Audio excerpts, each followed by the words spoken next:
Hi hello welcome to మకుటా media. Janasena party Rajya Sabha seat Allu Arvind గారికేనా? ఈ వార్త అసలు ఎందుకు వస్తుంది? అల్లు అరవింద్ గారికి నిజంగానే ఇవ్వటానికి పవన్ కళ్యాణ్ గారు నిర్ణయించుకున్నారా? తెలుసుకునేటువంటి ప్రయత్నం చేద్దాం. దయచేసి ఛానల్ని సబ్స్క్రైబ్ చేసుకోండి. కంటెంట్ నచ్చినట్టయితే షేర్ చేయండి. మీ విలువైనటువంటి అభిప్రాయాన్ని కమెంట్ రూపంలో కూడా తెలియచేయండి. ఇకపోతే జనసేన పార్టీ 2019లో మొట్టమొదటి ఎలక్షన్స్లో పోటీ చేసినా కూడా ఒక ఎమ్మెల్యే గెలిచినా, పవన్ కళ్యాణ్ గారు 2 చోట్ల ఓడిపోయినా, గెలిచినటువంటి ఒక ఎమ్మెల్యే వేరే పార్టీలోకి వెళ్ళిపోయినా కూడా జనసేన ఒక బలమైనటువంటి పోరాటంతో, ఒక యుద్ధంతో ఇప్పటి వరకు వచ్చింది. 2024లో అందరికీ తెలుసు, పోటీ చేసినటువంటి ఎమ్మెల్యేలు, ఎంపీలు అందరూ కూడా 100% స్ట్రైక్ రేటుతో గెలిచి దేశ చరిత్రలోనే సరికొత్త అధ్యాయానికి జనసేన పార్టీ అనేటువంటి ఒక రాజకీయ పార్టీ చరిత్ర సృష్టించింది అని చెప్పాలి. అలాంటి రాజకీయ పార్టీ ఈరోజు అంటే పోటీ చేసినటువంటి 2019లో పోటీ చేసిన గెలవని పరిస్థితి అని అనుకోవచ్చు. ఒకళ్ళు గెలిచిన వెళ్ళిపోయారు కాబట్టి 2029లో అసలైనటువంటి అడుగులు వేసింది. మొట్టమొదటిసారిగా అసెంబ్లీలో అడుగుపెట్టింది, మొట్టమొదటిసారిగా పార్లమెంట్లో కూడా అడుగుపెట్టినటువంటి పరిస్థితి.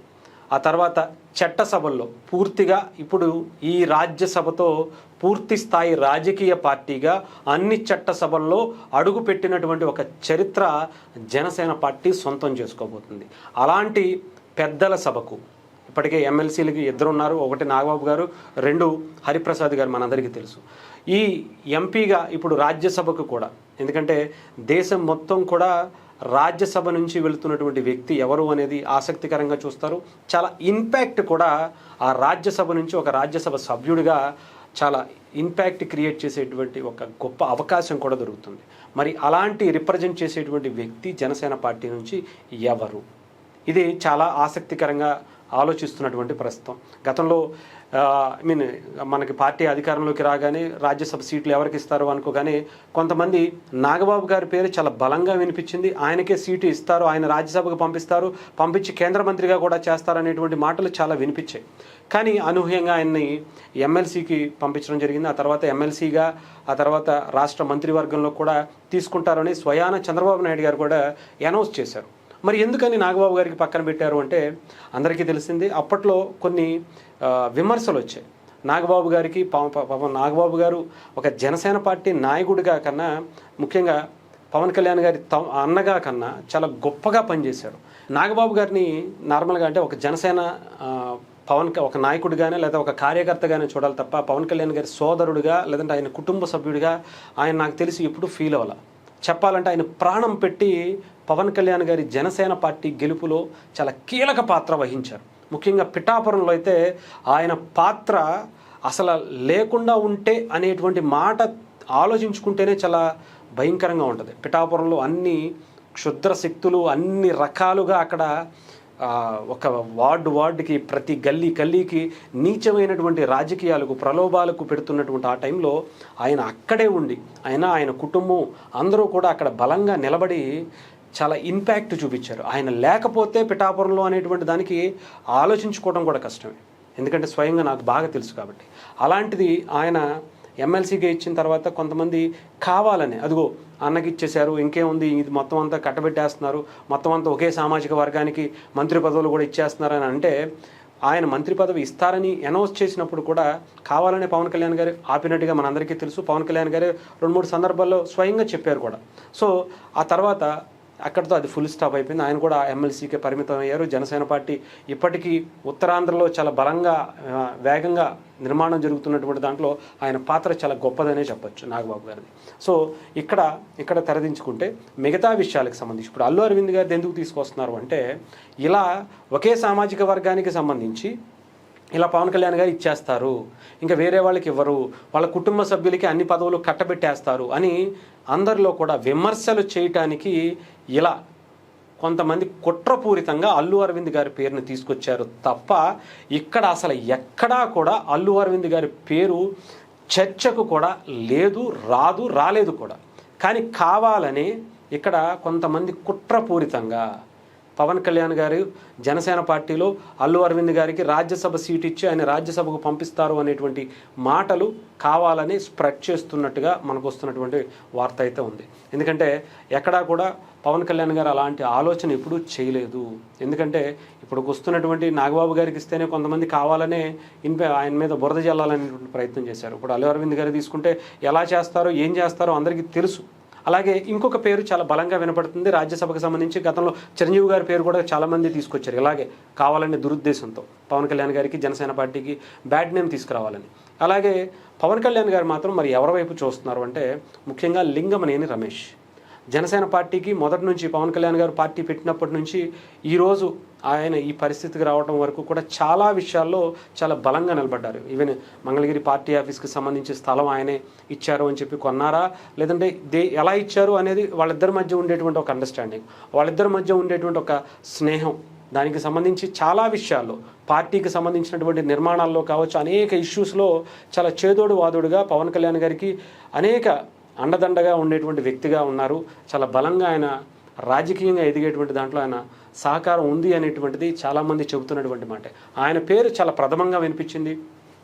ఆ తర్వాత చాలామంది పేర్లు అనుకున్నారు. బొలిశెట్టి సత్య గారు ఆయనకి ఇస్తారు అని చెప్పి అనుకున్నారు. ఆ తర్వాత ఇంకా కొంతమంది ఆడిటర్ రత్నం గారి పేరు వినపడింది. ఆయనకి వాళ్ళ భార్యకి యాక్చువల్గా ఆయన టీటీడీ బోర్డు మెంబర్గా కూడా అవకాశం ఇచ్చారు. ఆనంద్ సాయి గారు కూడా ఇచ్చారు. అంటే పవన్ కళ్యాణ్ గారిని ఎవరినన్నా బలంగా నమ్ముకుని మొదటి నుంచి ఉన్నటువంటి వ్యక్తులు ఎవరైతే ఉంటారో ఆయన ఎదుగుదలకి సహకరించారో వాళ్ళందరికీ కూడా పవన్ కళ్యాణ్ గారు 100% న్యాయం చేశారని అనుకోవాలి. మధ్య మధ్యలో కొంతమంది విమర్శించి వెళ్ళిపోయినా కూడా ఎవరైతే పవన్ కళ్యాణ్ గారిని ఆయన సిద్ధాంతాలని నమ్మి ఉన్నారో వాళ్ళందరికీ కూడా ఆయన గౌరవించుకున్నటువంటి పరిస్థితిగానే మనం చూడాలి. అలాంటి దాంట్లో ఇప్పుడు రమేష్ గారు, లింగమనేని రమేష్ గారు ఇంకా ఆయన పెండింగ్ ఉంది, ఆయనకి మాత్రం అది ఇస్తారని చెప్పి చాలామంది అనుకుంటున్నారు. ఎవరేమనుకున్నా చాలామంది రాజ్యసభ అంటే ఎక్కువగా ఆలోచించుకునేది ఏంటంటే అందరూ కూడా కార్పొరేట్ స్థాయిలో ఉండేటువంటి వ్యక్తులకే, డబ్బున్న వ్యక్తులకే రాజ్యసభ ఇస్తారు అని. బట్ అదే స్థాయిలో అనుకున్నా కాకపోయినా, ఎందుకంటే పార్టీ నిలబడాలి, పార్టీ ఎదగాలి అనుకుంటే అలాంటి ఆలోచనలు అందరికీ అవసరం. అన్ని రాజకీయ పార్టీలు, అది బీజేపీ అయినా, బీఆర్ఎస్ అయినా, లేదంటే కాంగ్రెస్ అయినా, టీడీపీ అయినా, ఇంకొకళ్ళైనా అది అందరూ చేస్తున్నటువంటిది.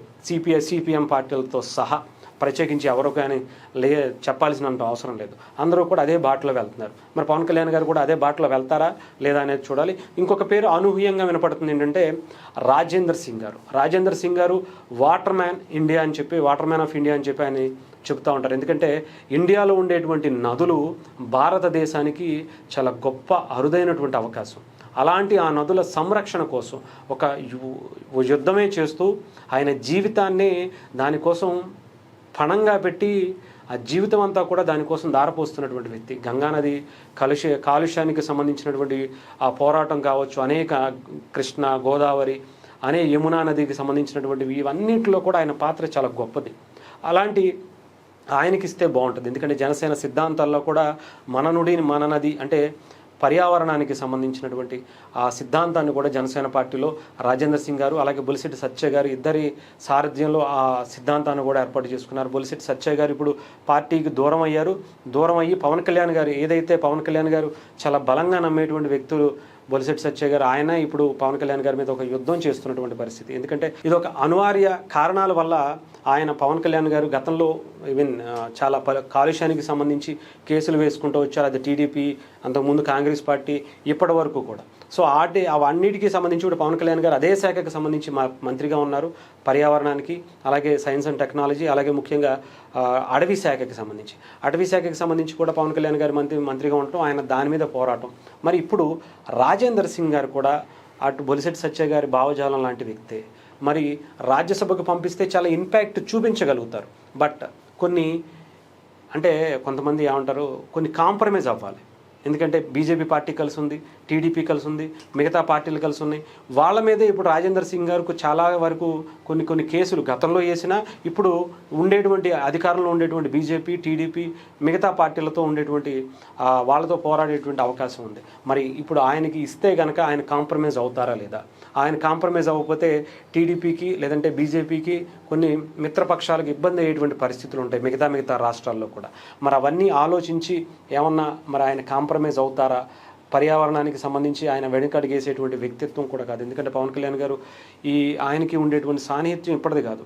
పవన్ కళ్యాణ్ గారు చాలా గొప్పగా ఆయన్ని అభివర్ణిస్తూ చాలా సందర్భాల్లో మననుడి మననది అనేటువంటి కార్యక్రమానికి పవన్ కళ్యాణ్ గారు ఆయన్ని చీఫ్ గెస్ట్గా తీసుకొచ్చి అనేక కార్యక్రమాలు చేశారు. అలాగే పవన్ కళ్యాణ్ గారు కూడా హరిద్వార్ లాంటి గంగానది పరివాహిక ప్రాంతాలకు వెళ్ళి అక్కడ నీటికి సంబంధించి అసలు పర్యావరణానికి సంబంధించి ఎలాంటివి చేయొచ్చు అనేది ఆయన దగ్గర ఉండి మరి చాలా రోజులు అంటే ఒక సామాన్యుడిలా బ్రతికినటువంటి పరిస్థితి కూడా మనం చూసాం.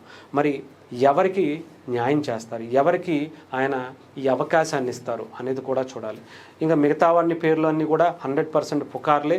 అల్లు అరవింద్ గారి పేరు అయితే మాత్రం నాకు తెలిసి ఎక్కడా రాలేదు. కావాలని ఇది కొంతమంది కుట్రపూరితంగా చేస్తున్నారని మాత్రం అనుకోవచ్చు.